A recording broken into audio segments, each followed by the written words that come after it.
What's up everyone, Coach Jacob here, and on this video I thought I'd talk about some strategies or some tips on how you can train on your own and maintain a level of competition amongst yourself and not lose excitement or joy in times like this. So it's difficult for everyone. Obviously it's difficult for me because, I'm used to going out and getting to work with players every day, and that's completely changed, right? I have to do it through virtual platforms, or I don't even get to interact. So it's difficult for everyone at these times. So a couple tips I have for you while you're training at home would be the first one: do what you enjoy. If you don't like juggling, then don't juggle.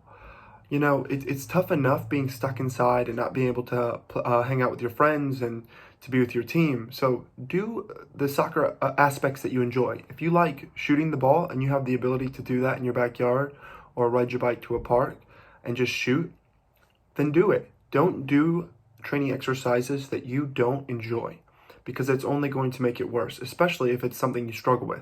If you're not very good at juggling, and you don't like juggling, and then you force yourself to juggle, it's just going to add added stress to the already difficult situation. Okay.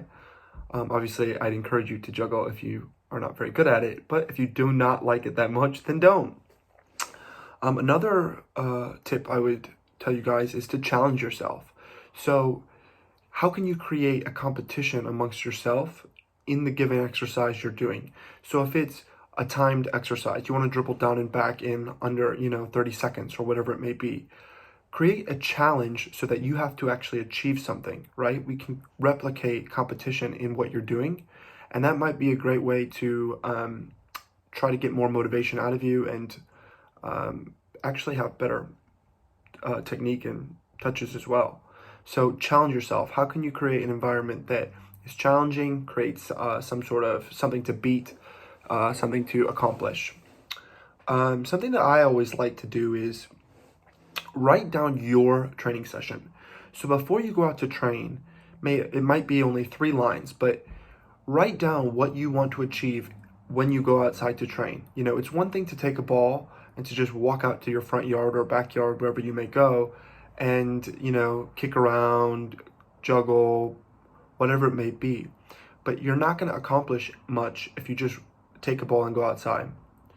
Write down a plan. Have a step-by-step, even maybe include minutes on how long you want to spend on a certain exercise, but sit down and prepare a session, right?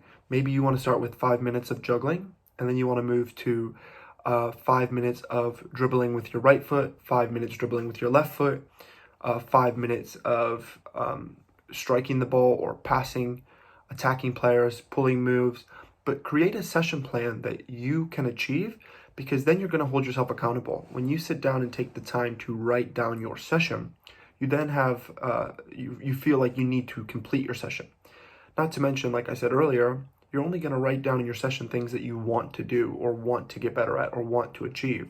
You're not going to be writing down things that you don't like. I mean, I know when I used to play and coach would send out summer packets for college, right? And you would go through the list and I'd say, well, I don't want to do that. So coach isn't here. Do I have to do it? Well, if you don't like it, find something to replace it that is similar, right? Find ways to tweak the exercises so that you can get some sort of benefit out of it. The last tip that I have for today is just know that you will return to soccer, okay? We don't know when.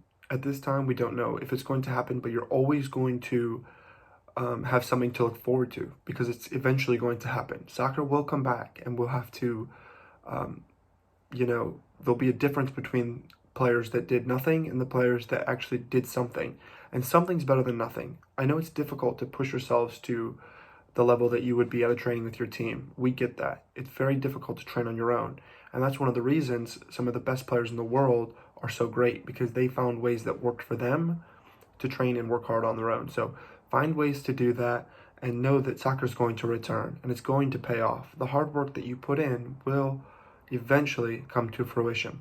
Maybe not be this week, may not be next month, may not be this year. We don't know at this time, unfortunately, but it will come back, and it's really going to pay off.